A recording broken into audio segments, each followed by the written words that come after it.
I can't believe I got through. This is so exciting. You did. You are now officially on the air. So what's your question? Well, as I was asked what the question was, it was about anger and impatience. But then Mm, I was listening to you talk about grief. Sorry, I'm gonna cry. I wonder if mm, they're intertwined. I wonder if the grief and the anger have something to do with one another. maybe. Tell me what brought your hmm question up. Well, my mom passed away February of 2018, Mm. and I grew up without a father, so she was really my only, Oh wow. I guess, parental, you know. Yeah. And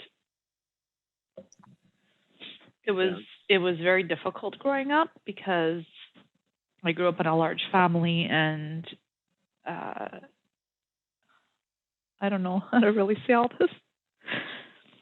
That my Mm. stepfather did, you know, certain things to us when we were younger, and he passed away when I was 6, and then we were left with my mom, and my mom, I think, somehow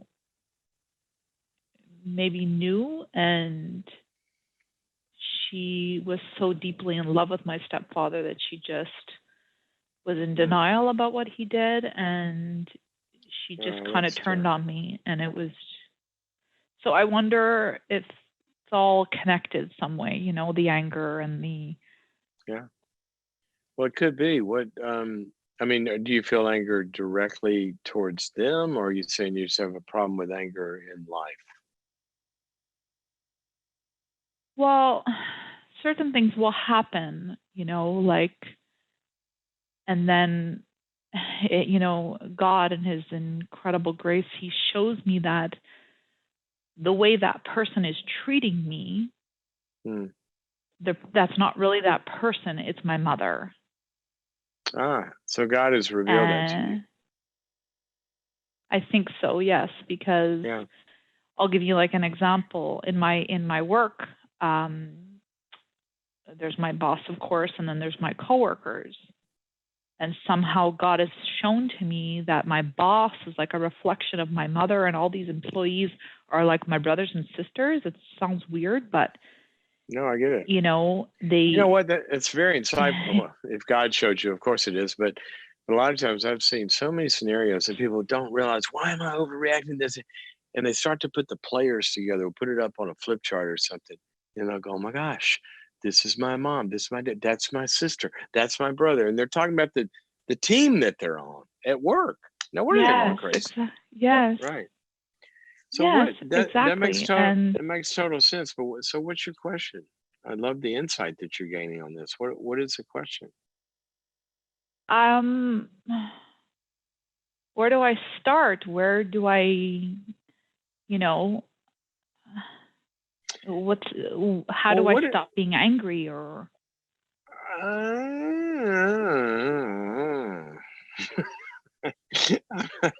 I'm not sure it's so stopping. deep and complex.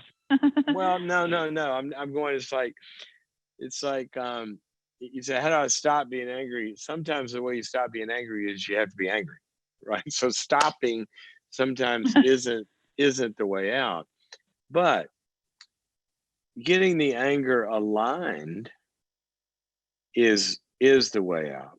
So here's what I mean by that. Let me answer your question though very simply. How do you start?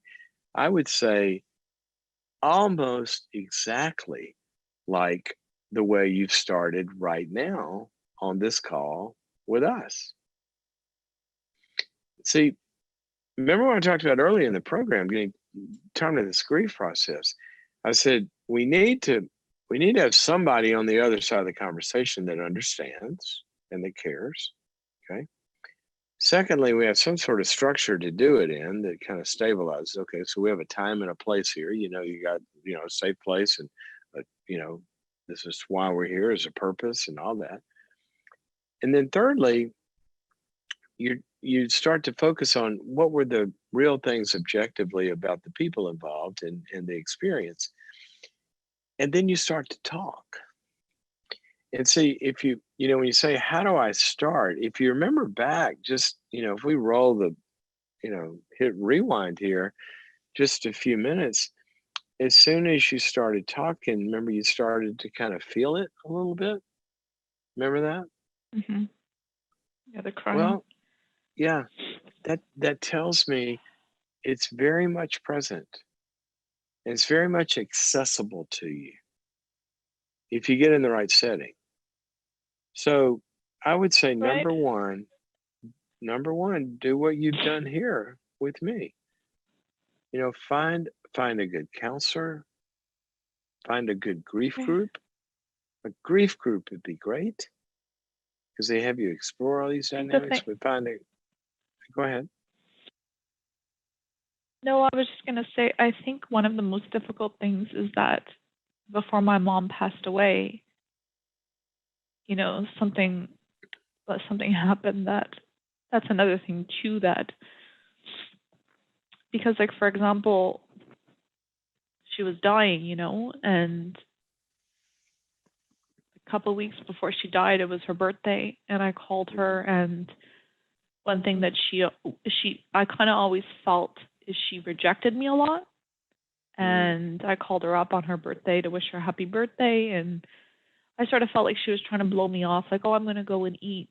And then I just said, okay, then, bye. And I just, and then I felt really bad, and I tried calling her back to say, like, let's try to have a nice conversation here. And I just said, I didn't like how we hung up.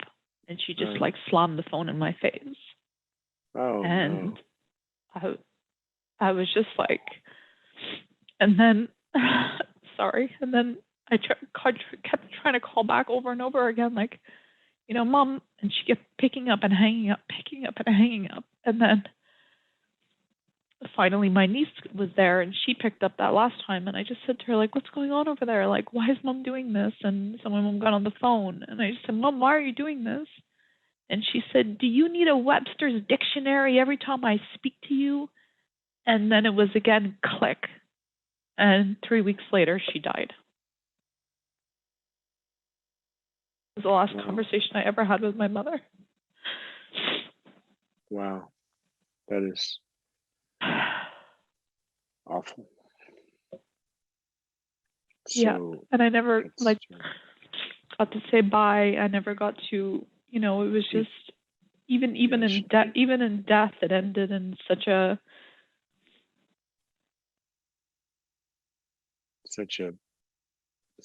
picture of bad way. kind of the whole thing right there, even in that one frame, right? It's like the ways that like, even in death, and it's like, okay, was I wrong to call her back? And and I tried to do the right thing, and I don't know. I think all of, like, there's so much. Yeah, there's so much to this. Let me give you, I'm just gonna list a few things, and I want you to take these with you and really get in a good place. I'd like for you to just see a good counselor that can unpack all this. But if you think about it, kind of what happened in that call, it's almost like a picture of sort of like the things God was revealing. It's like there's a history, and Yes. you put a picture frame around this last call, and what do you have? You have a daughter trying to access Mom, right? Which you did, right, for a long time. You tried to access her, and then you right. run into a barrier. You ran into different barriers with her at different times in your life when you tried to access. But then you had this connection that sometimes was good, and you wanted to, value, and it just couldn't ever get fully processed. And then you go away from it feeling like, well, was this me? Was it? Did I do so? I always It leaves felt you with so much like that. that self blame and self doubt. And earlier, I was talking about complicated bereavement, and I said it's very difficult to let go of somebody until we processed all of the good and the bad. And so I would want you to find a very, very good supportive, relationship, friends, counselor, grief group, all the above, and just start to unpack this. And you're going to get a lot of feedback from them about